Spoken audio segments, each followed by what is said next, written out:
We now have the results for the 2025 NHL Draft Lottery. The draft order has been set. In today's video, we're going to discuss the results of the NHL Draft Lottery, take a look at the official draft order for the top half of the draft, and complete our first mock draft post-lottery results. We'll discuss all that coming up next. So welcome back to another video here at Top Shelf Hockey. As I mentioned, we're doing a mock draft. It's going to be our first one for the 2025 NHL Draft after the draft lottery. We've done lots of simulations leading into this to say if the results ended up this way, here's how I think the draft would go. Well, we don't have to play around with a simulator anymore because we now have the official draft order, at least for the top of the draft, quite a ways down now. Obviously, the final 8 picks or so are going to need to be determined as teams get eliminated out of the playoffs. But we now know who's picking first overall, and really the big focus is always on the top 10, 15 picks anyway, so we can discuss that officially now. Of course, in case you missed it earlier, the NHL Draft Lottery was done live on TV for the very first time ever. Before, it was always done in a sequestered room with lots of witnesses to make sure there was no tampering, but it was always a recording that we saw on TV with the outcome of that situation. Now, this was done live. Of course, we got to see the odds for each team change as each ball was picked. Of course, it's the same thing as when you buy a lotto ticket trying to win a bunch of money. Of course, there's a series of numbers that are drawn, and each team has like a serial number assigned to it.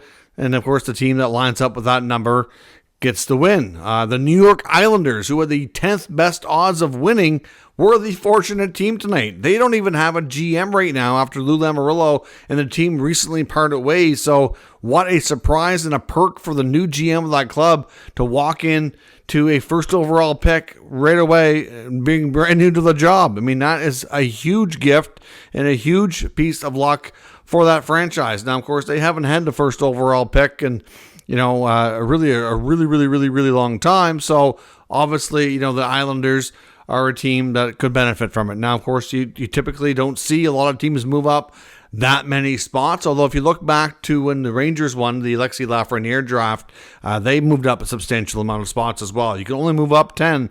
So the teams that were ranked 1 through 11 were the only ones who had a shot. After that, of course, there's a second draw for the second overall pick, and that ended up going to the Utah Hockey Club, the team that still doesn't have a name that we will know here soon enough. But Utah wins. They were the 14th ranked team out of the 16 non-playoff teams.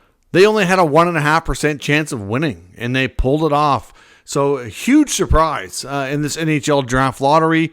Like I said, you suspect teams in the top 4, 5, 6 spots to be the ones that have the better odds that typically end up most of the time landing these picks. But that was not to be tonight. So our draft order is as follows. The New York Islanders will pick first overall, bumping down the San Jose Sharks and the Chicago Blackhawks 1 spot. So San Jose goes to 2, Chicago goes to 3. Utah, of course, with the second lottery win, can move up a maximum 10 spots. So they go from 14th all the way up to number 4, knocking down all the other teams below them a spot. So Nashville goes to 5, Philly goes to 6, Boston goes to 7, Seattle goes to 8, Buffalo goes to 9, Anaheim goes to 10, and so on. So we're going to now do our first draft post-lottery with these results. I'll tell you who I think these teams are projected to pick here, and we'll discuss what we think. So we're going to hop onto the computer and conduct our first ever mock draft post-lottery. Selecting first overall, we have the New York Islanders, and I definitely think they're going to take the potential top pair defenseman here, Matthew Shea. He's drawing comparisons to some of the top D in the league when it comes to guys like Cale Makar especially. Doesn't mean he's going to be at that level, but he, like I said, he has a similar impact on the game, can definitely be a real franchise changer. So you throw Schaefer on that back end alongside Dobson, and those two could run that blue line in New York for a long time. This is an extremely great opportunity for the Islanders. I mean, nobody really thought they stood much of a chance because their odds were not good, but here we are. They have the first overall pick in the 25 draft. At number 2 overall, we have the San Jose Sharks. Of course, they picked first last year. This time I have them taking another centerman, Michael Misa. He started his junior career as a winger, moved to center this past year, and really thrived, really dominated. 60 goals, well over 100 points. Looks like he could be a franchise-altering player as well. Can you imagine? They have Will Smith right now also, who's played wing this year, but was hoping to move to the middle as well. They could be an embarrassment of riches when it comes to these centermen. They may not all be centermen at the NHL. I have a feeling Smith might end up being a winger in the long run, but we'll have to see. A lot of that will probably depend on who else they have on their team. But Michael Misa, to me, is definitely a top 2 prospect. For the longest time, when he was a little bit younger, he was projected to be number 1 overall. Had exceptional status to get into the OHL early. Would be a tremendous pickup for the Sharks. At 3, we have Chicago. I have them selecting Porter Martone. Martone, of course, of the OHL, might go to college next year. There's some rumors and speculation around that, but of course, he is a guy who I think, will be a really good goal scorer at the NHL. Has really big size and strength. Obviously, not only a goal scorer, but has lots of other offensive skills as well. Could be a great complement for Connor Bedard. Martone, of course, to me, makes sense for them here. More so than a guy like Hagens. Martone put up 98 points in 57 games. Already 6'3", 207. Just to me, could be a real nice fit here with Chicago. 4th overall is the very fortunate Utah Hockey Club, winning the second lottery. I have them taking James Hagens of Boston College. Hagens won't slip below 4 here, I don't believe. And he might even go at 2 or 3. It wouldn't be a complete shocker. But for me, I got him here 4 going to Utah. Another really high offensive creative centerman here who at one point was in the conversation for first overall as well. Utah being so fortunate and lucky with this second lottery win to move up to the number 4 spot will definitely grab themselves a much higher end player than they were expecting. At number 5 overall, we have the Nashville Predators, and I have them taking the first European player here, Anton Frondell out of Sweden, a really solid 2-way centerman. Kind of fits the DNA of a Nashville Predator when you look at his overall skill set and background. To me, makes sense. They could go in a different direction here. Of course, we have Barry Trotz, a fairly new GM, so it's hard to say his feeling and the scouting staff on all these players. But to me, Frondell just makes a lot of sense for this team. Of course, playing over in Sweden this year, Frondell put up 25 points in 29 games, but that's not, an indication. He's clearly the top-rated European player here. He's got a decent size, 6 feet, 196, not big, not small, and should be a good fit here with Nashville. Picking at number 5, we have the Philadelphia Flyers, and I have them taking Caleb Desnoyers of the Moncton Wildcats of the Q. Tremendously gifted player here, of course. I think Danny Briere will understand, maybe more than most, some of the talent that comes out of the Q here, being a French-Canadian himself. But Desnoyers is having a tremendous year for the Wildcats in the league championship final right now. Should make an appearance in the Memorial Cup as well, garnering great experience. Decent size already, 6'2", 175, 84 points in the regular season, including 35 goals. He can be a goal scorer. He can be a playmaker. Tons of talent. Would be a great pickup here for the Flyers.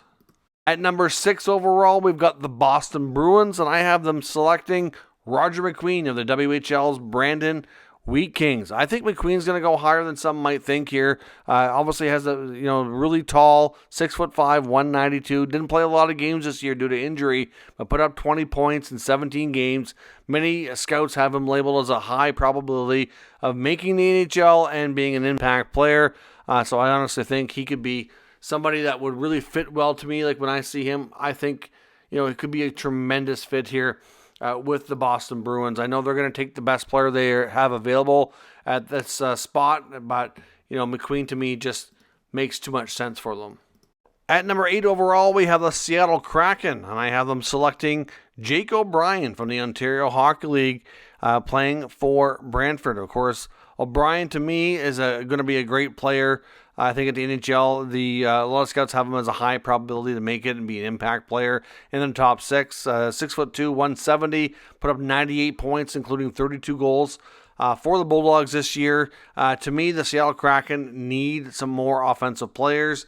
I think they were hoping for a little bit more luck in the draft lottery to get somebody with more star power. But O'Brien, to me, is a pretty good shot here. I think he'd be a tremendous fit for the Kraken.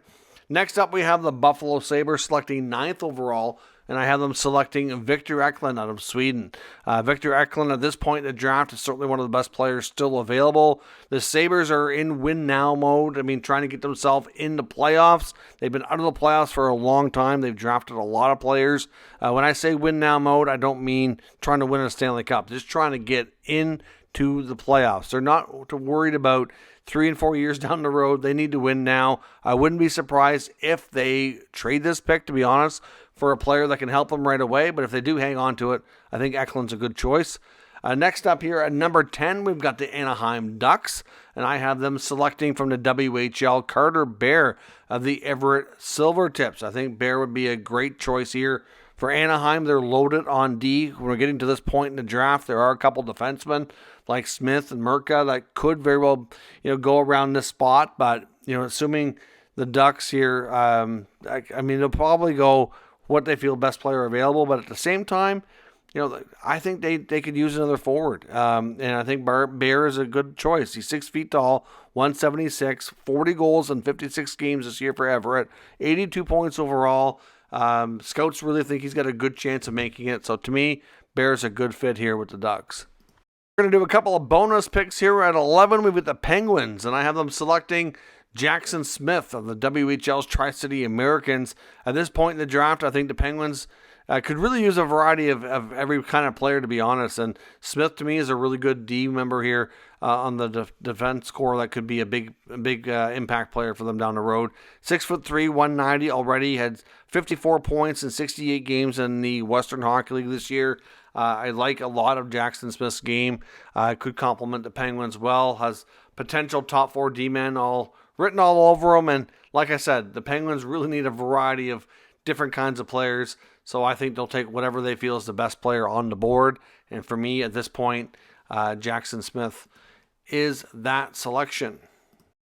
Next up at 12, we have the New York Rangers, and I have them selecting defenseman Radim Murka. Now, their first round pick is top 13 protected, so it's quite likely they're going to retain this selection and move next year's pick, because obviously the New York Rangers would like to probably get a pretty good player here, and they would certainly want to hope that next year's pick is going to be lower. But obviously, involved in a trade, they have that option to do. But to me, Murka is a good-sized defenseman here, 6'6", 200 pounds, 35 points in the Western Hockey League in 43 games.